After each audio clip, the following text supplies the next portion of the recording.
Good morning, everyone. At this point, after the introduction, you already know that my name is Lilit.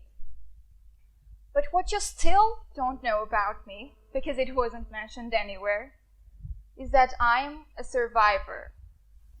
I'm a survivor because I escaped death this very morning, and I would like to share that story with you. So, I felt thirsty, so I decided to go and get a bottle of water from the vending machine, the one located on the first floor of the American University of Armenia. You may have seen it. Anyway, as I approached it, I started getting nervous. My hands, they were shaking and sweating. My heart was pounding faster and faster by the second. I was scared for my life, and the only thing I wanted to do was to turn around and run in the other direction of that vending machine. But as you can see, I got my water, and I'm still here. So against all the odds, I survived. At this point, you're probably thinking, God, this girl doesn't make any sense. That is just because you don't know that vending machines are extremely deadly. In fact, according to some statistics, vending machines are 4 times as deadly as sharks, which means that annually the number of people dying because of vending machines as a result of them falling down and somehow crushing them is 4 times higher than the number of people being killed during a shark attack. Sounds like a major lie, doesn't it? It is a lie, in fact. Not because the figures are false, they aren't, but because those figures fail to show you that the number of people being killed during a shark attack is so low because people are generally not fond of swimming in shark-infested waters, but they are likely to buy stuff from a vending machine on a daily basis. And the figures also fail to show you that if you confront a shark, there is 10 times more possibility of ending up dead as opposed to confronting a vending machine, as I so bravely did this very morning. Nothing new here, though, is there? I mean, what about 100 years ago Mark Twain said? There are 3 types of lies. Lies, damned lies, and statistics. And today, among others, advertisers, scientists, and politicians constantly misuse data and statistics to falsely support their causes in fields ranging from everyday life activities in the academic world to policy making, creating this web of influence to control your choices, your actions, and even your thoughts. Let us consider a couple of examples of misleading statistics, okay? I bet each of you people sitting here has heard the slogan, and I'm quoting it. 80% of dentists recommend Colgate at least once or maybe even twice in your lives. 80% of dentists. Goodness, the brand must really be superior, right? I wouldn't be so quick in my judgment, though. Turns out, the survey conducted by a research agency hired by Colgate asked dentists to recommend several toothpastes and brands, not just a single one. So you can imagine that the results of the survey aren't as clear-cut as Colgate would want us to believe with its slogan. That implies that the majority of dentists recommend Colgate above all the other brands, which is a complete lie. Because in the same survey, the same dentists recommended other competitor brands just as much as they recommended Colgate. When trying to think of misleading statistics on a country level, the Greek debt crisis that emerged back in 2009 comes to mind. The National Statistics Agency was producing fake and false data to fit to the public so the truth about the impending fiscal disaster wouldn't become a public knowledge. Think about this for a second. This is manipulation at its core. Now, let's play a game of sorts, okay? For this one, I'm going to need you, all of you, to use your imagination a bit, or a bit more than that.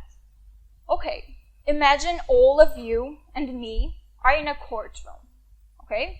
You are going to be the judges, the ones who decide fates of the people, whether they're guilty or innocent. Now, I need a volunteer to be something else than a judge. Can I get one? Good. Can you please tell me your name?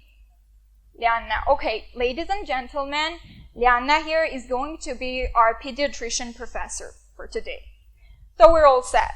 Now, I'm going to ask you to imagine a woman standing here, right next to me. Let's call her Sally. Sally Clark sounds good to me. So, she's on trial and you are going to decide whether she's guilty or innocent. Last year, Sally had a son. The baby died only a couple of weeks after his birth. Because of unknown causes, a condition otherwise referred to as sudden infant death syndrome, when a seemingly healthy child dies because of natural causes before reaching the age of 1. This year, Sally had another child who again died in the same conditions. So now the police arrested her and brought her here on trial to decide whether she was the one who killed her children or not. The pediatrician professor here, now starring Liana, testifies that the chance of 2 infants dying at the same time relative to their birth due to natural causes is only 1 in 73 million. Just think about this. A chance of 1 in 73 million of those kids dying because of natural causes and of Sally being innocent. So now, I'm asking our judges, do you think she's guilty or innocent? The ones who think that Sally is guilty, can you please raise your hands? Okay, we have 2, 3, 1. Okay, now, the judges who think that Sally is innocent, can you please raise your hands? Great, clearly a majority of you. This means that my audience here is not just beautiful, you people are also extremely smart. And I'll come to this in a second. Unfortunately, I can't tell you that this was a hypothetical case, because this was a real case and Sally Clark was a real woman. Back in 1996, she had a son who, as it went in our story, died because of unknown causes. Fast forward a year, she had another son who again died in the same conditions. The police arrested her and put her on trial on suspect of murdering her own children.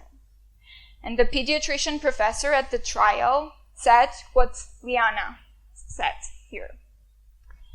So, unlike in our case, the judge deemed her guilty and she was sentenced for life in prison.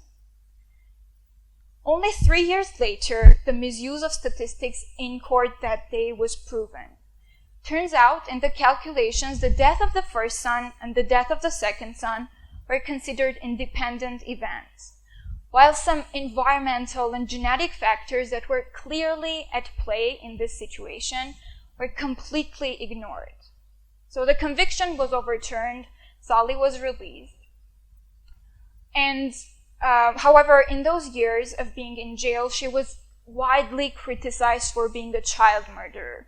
And she was never able to recover mentally from those accusations, even after her release. And 4 years later, she was found dead in her home because of alcohol poisoning. So let me sum this case up for you, okay? This woman named Sally Clark lost 2 of her children, was accused of murdering them, was put on trial and found guilty all because of misleading statistics. She served 3 years in jail after her release wasn't able to mentally recover from what happened and died only 4 years later. If you ask me, there is nothing more important than a human life that statistics can mess up with. That's why I think that the power of misleading statistics whether used deliberately or not, is scary. And the best known antidote for all of this is to develop critical thinking skills and to learn to ask the questions as of why and how the data was collected, whom it benefits, and so on and so forth. Today, I would like to suggest a completely new approach, which has more to do with our mindsets. Now, for that, I'm going to need your help again. So help me out in this one again. My question to you is, how many of you absolutely hate being lied to by your parents, your friends, your colleagues, bosses, whomever? Can I see a show of hands? Good. Look around, the majority of you hates being lied to. Now, moving on to the next question.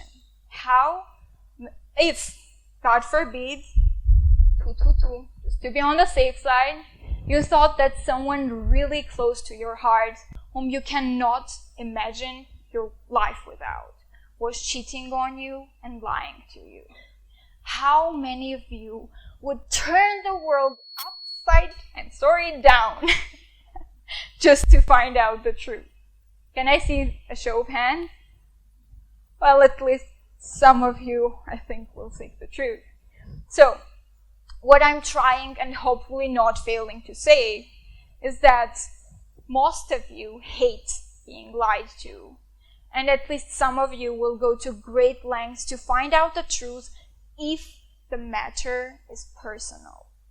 Because when being cheated on by someone close to you, you feel belittled, fooled, taken advantage of, and what is probably most important, disrespected.